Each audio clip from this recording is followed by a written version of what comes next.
Assalamualaikum warahmatullahi wabarakatuh. Perkenalkan, nama saya Agnia Nima Balkis dengan NPM 25106311200002. Di video kali ini saya akan menjawab soal UAS mata kuliah Sejarah Peradaban Islam. Baik, pertanyaan yang pertama itu menjelaskan tentang strategi adaptasi budaya dan inklusivitas sosial pada Islam awal. Piagam Madinah yang disusun Rasulullah SAW menunjukkan adanya pengakuan terhadap keberagaman masyarakat Madinah yang terdiri atas Muslim, Yahudi, dan berbagai suku Arab.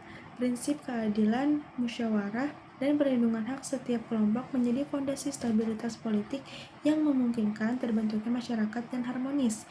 Pada masa Khalifah Umar bin Khattab, sistem administrasi diwan diadopsi dari Persia sebagai bentuk keterbukaan terhadap budaya dan sistem yang lebih efektif. Strategi adaptasi budaya dan inklusivitas sosial tersebut memperkuat pemerintahan, mempercepat ekspansi peradaban Islam. Dalam konteks modern, prinsip ini relevan untuk menghadapi pluralisme sosial melalui sikap toleransi, penghormatan terhadap perbedaan, serta pengembangan tata kelola yang inklusif sehingga tercipta stabilitas dan persatuan dalam masyarakat yang majemuk. Baik, soal yang kedua itu menjelaskan tentang kelemahan struktural dinasti Umayyah dan Abbasiyah. Dinasti Umayyah berhasil memperluas wilayah Islam secara besar-besaran melalui sentralisasi kekuasaan. Tetapi, orientasi yang lebih mengutamakan bangsa Arab menyebabkan munculnya diskriminasi terhadap kaum Mawali yang memicu berbagai pemberontakan. Sementara itu, dinasti Abbasiyah mencapai puncak kejayaan ilmu pengetahuan dengan karakter kosmopolitan yang terbuka terhadap berbagai etnis dan budaya. Namun, desentralisasi kekuasaan, konflik politik internal, perebutan kekuasaan, serta ketergantungan pada pasukan asing menyebabkan lemahnya otoritas pusat. Kelemahan struktural tersebut akhirnya memicu disintegrasi dan mempercepat keruntuhan kedua dinasti besar tersebut. Soal yang ketiga itu membahas tentang Andalusia dan dinasti Safawiyah. Peradaban Islam di Andalusia berkembang melalui pendekatan kultural dan saintifik yang menghasilkan kemajuan dalam bidang filsafat, kedokteran, matematika, astronomi, dan arsitektur. Ilmu pengetahuan tersebut kemudian ditransmisikan ke Eropa dan menjadi salah satu faktor pendorong Renaissance. Sebaliknya, dinasti Safawiyah lebih menekankan penguatan identitas Syiah sebagai sarana legitimasi politik. Pendekatan ideologis ini memiliki pengaruh yang lebih terbatas karena berfokus pada wilayah dan kelompok tertentu. Oleh karena itu, pendekatan kultural saintifik Andalusia memberikan dampak jangka panjang yang lebih luas bagi perkembangan peradaban global dibandingkan pendekatan teologis dinasti Safawiyah. Soal yang keempat itu membahas tentang asimilasi budaya Mongol dan strategi Turki Utsmani. Nah, meskipun bangsa Mongol awalnya menghancurkan pusat peradaban Islam melalui penaklukan Baghdad pada tahun 1258, keturunan mereka seperti dinasti Ikhanatad dan Mughal kemudian mengalami proses asimilasi budaya dan memeluk Islam. Mereka bahkan menjadi pelindung seni, ilmu pengetahuan, dan kebudayaan Islam. Berbeda dengan Turki Utsmani yang mempertahankan hegemoninya melalui kekuatan militer dan birokrasi yang terorganisasi.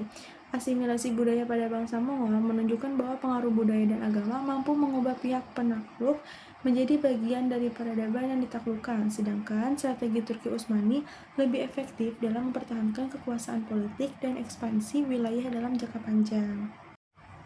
Nah, soal yang kelima ini membahas tentang Islamisasi damai di Indonesia dan tantangan radikalisme.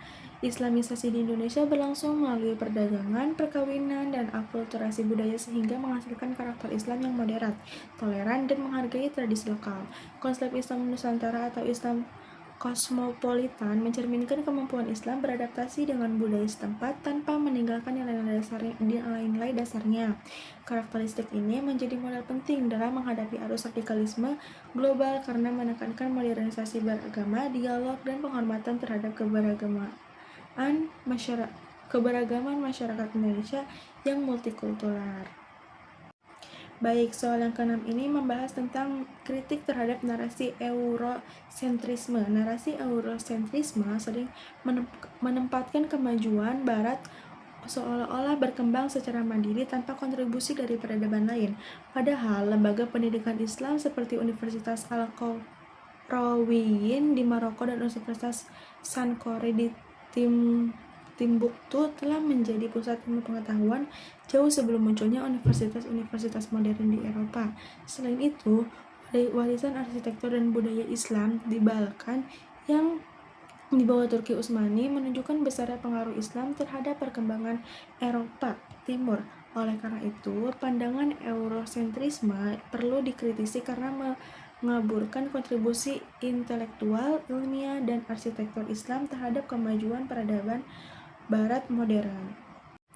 Baik, soal yang ketujuh ini menjelaskan tentang distorsi historiografi Muslim di Amerika dan Australia.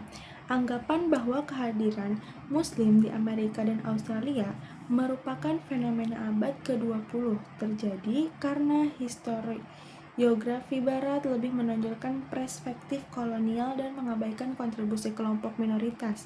Kontak pelaut Muslim Makassar dengan masyarakat aborigin di Australia Utara, serta teori mengenai kedatangan Muslim sebelum Columbus sering kurang dapat perhatian dalam penulis sejarah arus utama.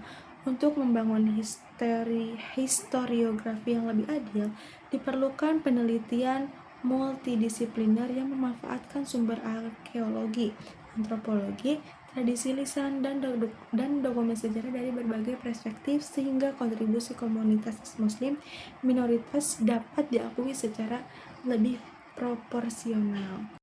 Baik, soal yang terakhir ini menjelaskan tentang faktor internal penentu mati hidupnya peradaban Islam di era digital. Menurut Ibnu Khaldun, kekuatan suatu peradaban sangat ditentukan oleh keberadaan asyabiyah atau solidaritas sosial berdasarkan perjalanan sejarah Islam sejak masa Rasulullah hingga berkembang Islam di berbagai belahan dunia. Faktor internal yang paling menentukan keberlangsungan peradaban adalah kualitas persatuan, kemampuan beradaptasi terhadap perubahan, dan penguasaan ilmu pengetahuan.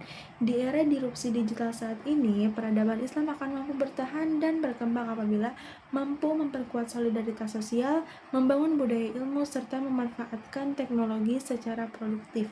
Sebaliknya, perpecahan internal, fanatisme sempit, dan kemunduran intelektual akan mempercepat melemahnya peradaban tersebut. Sekian jawaban UAS dari saya. Mohon maaf apabila ada kekurangan dan kesalahan. Wabillahi taufiq wal hidayah. Wassalamualaikum warahmatullahi wabarakatuh.